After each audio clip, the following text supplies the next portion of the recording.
Hey folks, I'm Red Monster SC, and this is Mining 101, Episode 1 of my updated mining tutorial series intended for Star Citizen Alpha 4.0 and beyond.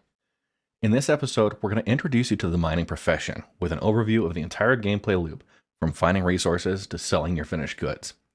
This episode is going to set the stage for the rest of the series, so whether you're new to mining or just want a refresher, this is where it all starts.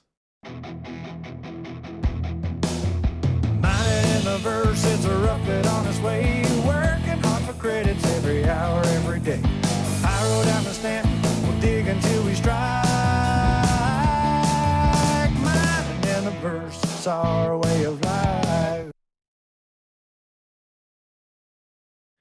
This is the first episode of my tutorial series focused entirely on mining and Star Citizen. My goal is to walk you through every part of the gameplay loop so that I can teach you what you need to know to become a confident and efficient miner, whether you're running solo or in a larger scale group operation. In Episode 1, Mining 101, I'll provide a high-level overview of the categories of materials, ships and loadouts that you would need, as well as the core systems to fracture and successfully extract materials. Moving forward, we'll have episodes on surveying, gemstone mining, ore mining, as well as group mining efficiency tips. These 5 videos are going to make up the core knowledge section of this tutorial series. Beyond that, I'll have supplemental current best practice videos covering ship loadouts, efficiency tips for each patch, location guides, as well as major updates to the mining gameplay system as they're rolled out. If you're new here or you're getting value from these guides, make sure to hit the like button, subscribe, and leave a comment letting me know what part of the mining gameplay loop you're struggling with most or you'd like to learn more about. Also, if you're looking to join a crew that mines, salvages, and builds together on a regular basis, check out the Red Legion. We run regular group operations that are open to all skill levels. The Discord link's in the description, so come say hi and get involved. Mining in Star Citizen is a multi-step profession where players locate resource deposits, fracture them using mining lasers, and extract the valuable materials for refining or for direct sale. It's a rewarding loop that combines scanning, decision-making, ship positioning, power management, and cargo logistics. You'll find deposits on planetary surfaces, in caves, and floating among asteroid fields. The goal is to fracture rocks using controlled energy input and extract those usable fragments. Mining requires precision. Too much energy and the rock explodes. Too little and you won't get through it. Now before we get into what you actually mine, let's talk about one thing that's currently missing from the mining gameplay loop, and that's missions. Unlike bounty hunting or cargo hauling, Star Citizen currently does not offer formal mining contracts or missions through your MobiGlass. That means if you're hoping to accept a job and mine a specific resource deposit for a client, that system doesn't exist yet. That said, the developer team has included mineable resources as part of larger event-driven missions, either as an indirect reward for activating the derelict Hathor orbital laser platforms, or as a mission objective to deliver large quantities of specific minerals which can be mined, with a corresponding reward for completing the contract. In addition, mineable resources will underpin the entire player-driven crafting system when it's released, requiring a large variety of mineable resources that, while they could be purchased, may drive your crafting prices significantly over budget. For now, mining is a self-driven profession where you decide your destination, scan for deposits, extract those materials, and choose where and how you sell or refine them. So, what do you actually mine? There are 2 main resource categories in Star Citizen: gemstones and ores. Gemstone deposits are small clusters of nodes that yield 5 gems for the smaller FPS-sized deposits and 20 gems for the larger vehicle-sized deposits. You'll encounter the smaller hand-mineable deposits in caves and sometimes on planet surfaces, where larger deposits appear primarily on the planet's surface.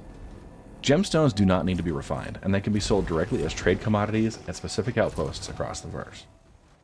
Ore deposits are found primarily on planet surfaces and in space within asteroid belts, planetary rings, and asteroid clusters. Ore deposits vary widely in size and composition, with smaller deposits that may be ready for extraction immediately, while larger deposits may require a 2-step fracture process, where you first break down the parent rock, then you further fracture the sub-fragments, which have the best percentage of your desired materials. The largest deposits may require multiple ships and several mining lasers working together to fracture. Once collected, ore can be sold in their raw form at a refinery station, or refined at these same stations for higher profit margins. Refinery orders take time to complete, and you'll generally require a cargo transport vehicle to collect and move the finished goods when they're ready to sell. There's one type of ore that requires some special treatment, and that's Quantanium. This highly valuable material has a 25-minute timer once you start collecting the material, and you've got to get back to the station to start the refinery order before that timer runs out, or the unstable ore will explode, usually taking your ship out along with it. Mining in Star Citizen isn't something you can do with just any ship. It requires purpose-built vehicles equipped with mining lasers and supporting hardware. For FPS and surface-based gemstone mining, your options include a multi-tool with the Orbit mining attachment. This is useful for FPS mining in caves and smaller surface gemstone deposits. For larger gemstone deposits, there's the Grey Cat Rock and the Rock DS. Great for land-based gemstone nodes with a larger capacity. And finally, the ATLS GEO, a new powered mech suit suitable for both the smaller FPS deposits as well as vehicle-sized gemstone deposits. Although it has a lower cargo capacity than the Rock, it also benefits from a short-range jetpack for enhanced mobility. When mining ore, you'll need one of a few specialized ships. The Drake Golem is an entry-level solo ore mining ship that I describe as a flying cockpit in front of 2 ore pods. These pods provide 32 SCU of raw ore storage, with a bespoke size 1 pitman laser that offers 2 module slots, balancing the fixed laser outfitting with some limited loadout customization. The Golem costs $60 on the Pledge Store, and while not yet available for in-game purchase, I'd estimate it to cost just under 1 million AUEC.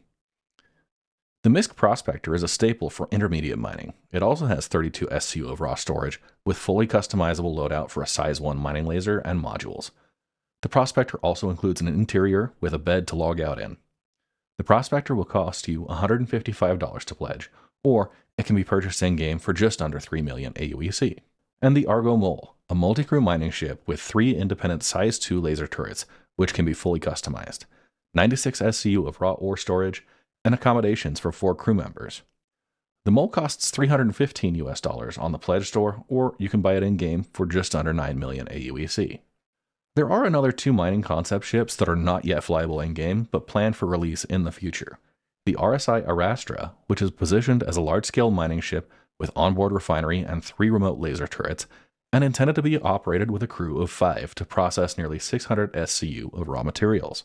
And the RSI Orion, a massive industrial mining platform for the largest operations, featuring a suite of mining drones, onboard refinery, and extensive space for storage. The Orion is the endgame ship for anyone that wants to mine at a massive scale. Once you have your mining ship sorted, you'll want to focus on your loadout. Mining hardware falls into 3 main categories: mining lasers that determine the base power output, range, optimal charge window modifiers, instability, and resistance modifiers. Size 0 lasers are used for the ATLS GEO and the Grey Cat Rock.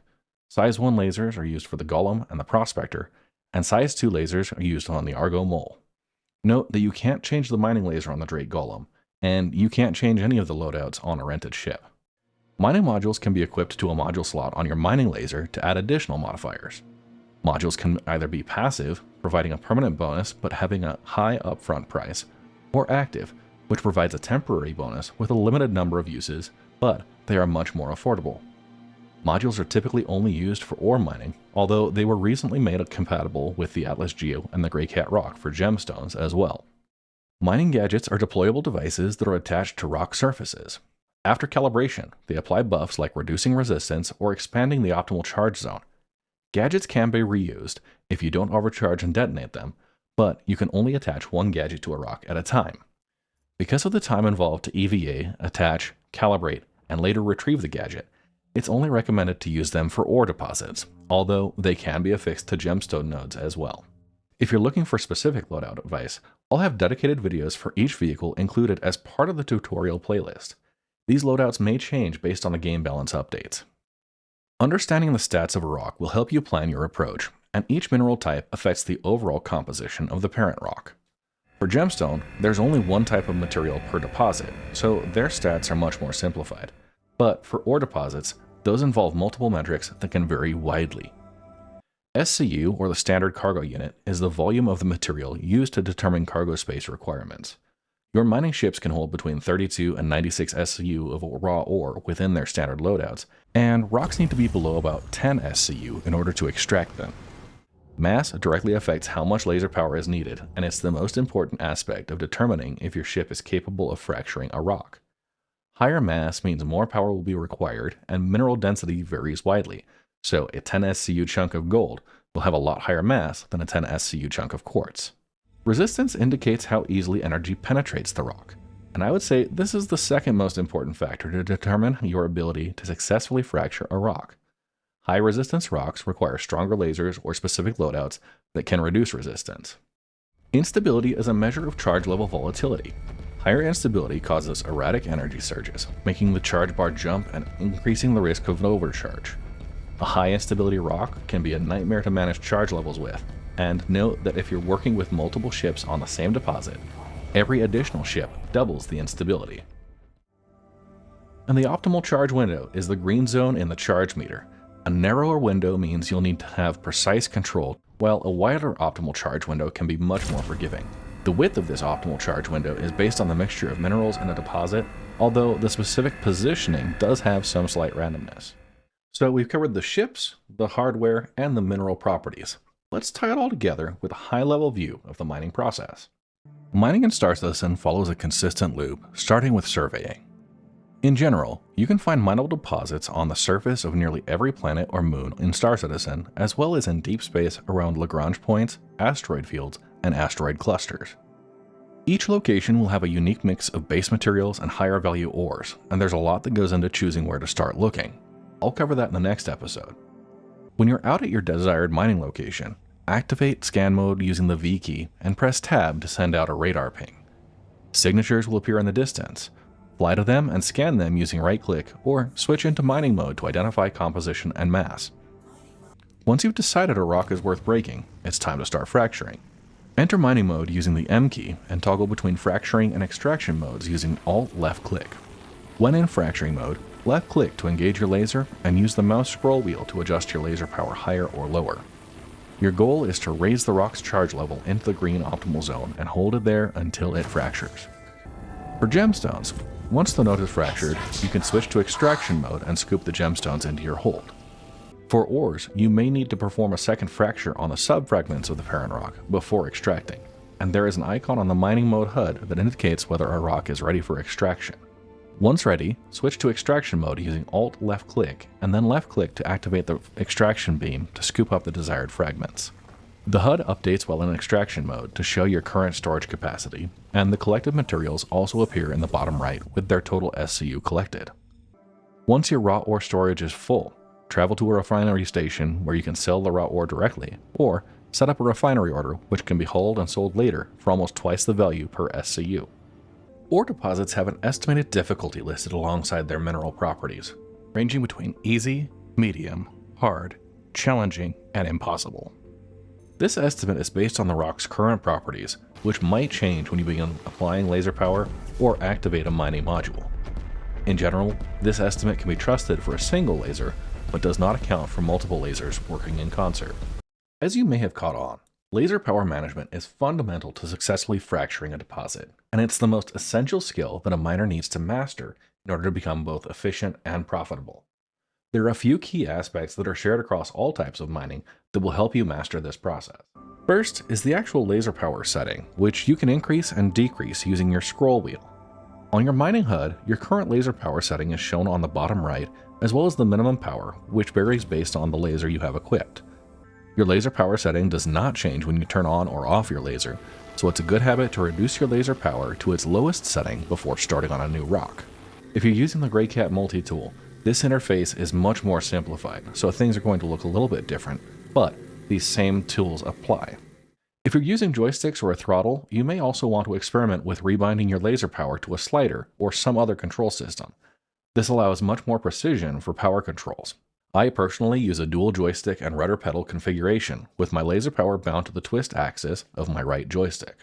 Second is laser activation control. You can toggle the laser on or off by clicking the left mouse button, but you can also click and hold the left mouse button to activate the laser until you release it. This also works in reverse.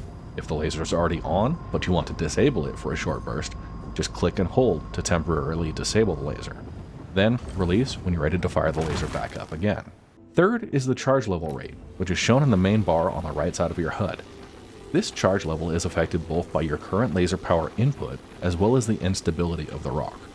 Once you've started applying power to the rock, you need to manage your laser power level based on what the charge level is doing.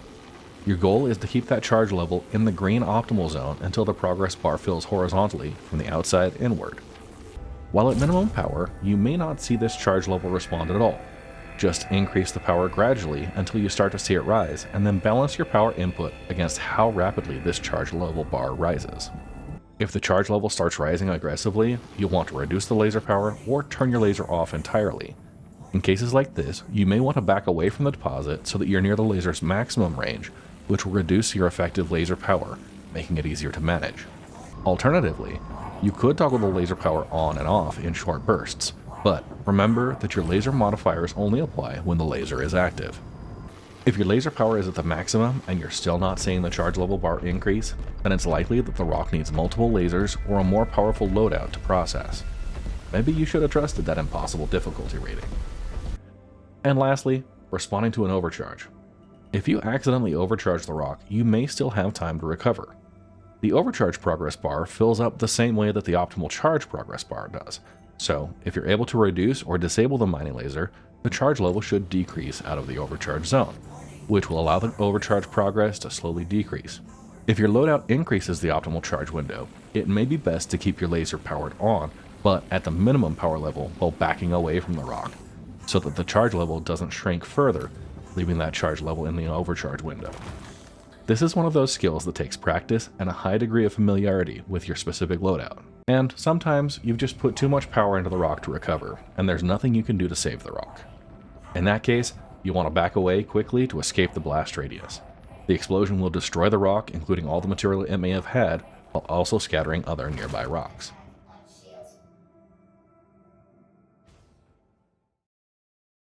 But what type of mining is right for me? That's a great question, as not all mining is the same, and your preferred gameplay style and what supporting ships you have available may guide your decision. The simplest is FPS gemstone mining using the handheld multi-tool with the orbit attachment, which is best for caves, and early game income if you don't own other dedicated mining vehicles. This is a time-intensive process with a limited amount of capacity, but also has a very low startup cost, and doesn't require anything more than a ship to get you back and forth, and an affordable multi-tool and attachment. You can earn around 30,000 AUEC by filling up a large backpack with gems, which may take about an hour. Next is vehicle gemstone mining using the Greycat Rock, the Greycat Rock DS, or the Argo ATLS GEO, which are best for planet-based gemstone collection. Although, it does require a transport ship with enough internal space to haul your mining vehicles around. You'll enjoy more cargo space to collect more gems, and most miners agree that this is an ideal starting point if you're just getting an introduction to mining. A full rock can earn you around 150,000 credits an hour, although you can offload the gems into a storage container to extend your mining trip.